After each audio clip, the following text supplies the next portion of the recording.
Hello my sweet people, চলে এসেছি new একটি ব্লগ নিয়ে। বাট মনটা একটু খারাপ, কেননা আমি সুন্দরভাবে সমস্ত ভিডিও ড্রাফট করে রেখে দিয়েছিলাম, বাট যেহেতু স্টোরেজ প্রবলেমের জন্য আমাকে ভিডিওগুলো ডিলিট করে দিতে হয়। বাট কিছু করার নেই, সো আমি এগুলো ইনস্টাগ্রামে দিয়েছিলাম, সেখান থেকে কিছু শেয়ার করে নিলাম তোমাদের সাথে। লাস্ট আমি দেখিয়েছিলাম রুম ট্যুর, অ্যান্ড দেন আমরা নিউ দীঘা থেকে ঘুরে উদয়পুর বিচে গেছিলাম, অ্যান্ড সেখান থেকে আমরা খুব সুন্দরভাবে দিনটা কাটিয়েছিলাম। এত সুন্দর সমুদ্রের ঢেউ, আমার তো সমুদ্র দেখা একটা ফার্স্ট টাইম ছিল, খুব ভালো লাগছিল। সবটা মিলিয়ে বেশ আনন্দ হয়েছিল। সারাদিন ওখানে আমরা খুব মজা করেছিলাম, অনেক হুল্লোড় করেছিলাম, নিজেদের মতো করে টাইম স্পেন্ড করেছিলাম।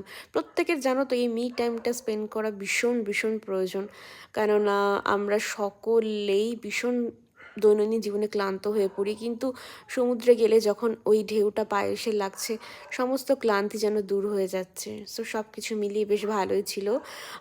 আমার যে 31 ডেজের ভ্লগ সেটা কিন্তু কন্টিনিউ হয়ে গেছে, তোমরা দেখতে একদম ভুলো না। আর সকলে লাইক শেয়ার সাবস্ক্রাইব করতে একদম ভুলো না। চলো, দেখা হবে নেক্সট কোনো একটি ভ্লগে। আজকের মতো বাই।